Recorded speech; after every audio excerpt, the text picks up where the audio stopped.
गोवंश कत्तल करून कत्तलीतील मांसाचे उर्वरित अवशेष कोठला येथे फेकणारा आरोपी 6 तासाच्या आत अहिल्यानगर स्थानिक गुन्हे शाखेने केला जेरबंद। भिंगार कॅम्प पोलीस स्टेशन दाखल। गुन्ह्यातील आरोपीची माहिती काढत असताना गुन्ह्यातील आरोपीची माहिती घेऊन अटक करण्याबाबत आदेशित करून वेगवेगळी पथके करून रवाना केले। व्यावसायिक कौशल्याचा वापर करून तसेच गुप्त बातमीदारामार्फत मिळालेल्या माहितीप्रमाणे गुन्ह्याचे ठिकाणी वापरलेली मोपेड गाडी व त्यावरील 2 इसमांचा शोध घेतला असता सदरची गाडी ही आरोपी नामे तरबे जावेद कुरेशी वय 24 वर्षे याच्या ताब्यातील असल्याचे निष्पन्न झाल्याने त्याचा शोध घेतला असता तो मिळून आला। त्याच्याकडे अधिक चौकशी केली असता त्याने सांगितले की त्याने 2 बैल गोवंश यांची राहते घरी कत्तल करून त्याचे मांस विक्री केले आहे।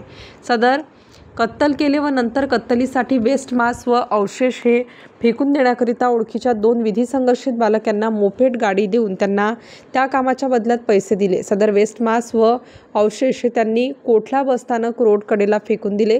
आरोपी यांच्याकडून नमूद गुन्ह्यात वापरलेली मोपेड गाडी ताब्यात घेण्यात आली असून विना नंबरची जुनी वापरती मोपेड गाडी ₹40,000 किमतीचा मुद्देमाल मिळून आलेला आहे। ताब्यातील आरोपी तरबे जावेद कुरेशी वय 24 वर्ष आणि विना नंबरची जुनी वापरती मोपेड गाडी ₹40,000 किमतीचा मुद्देमाल गुन्ह्याच्या तपासाकामी भिंगार कॅम्प पोलीस ठाणे येथे हजर करण्यात आले असून गुन्ह्याचा पुढील तपास भिंगार कॅम्प पोलीस स्टेशन हे करीत आहेत। स्टार न्यूजसाठी महेश पाटील, अहिल्यानगर।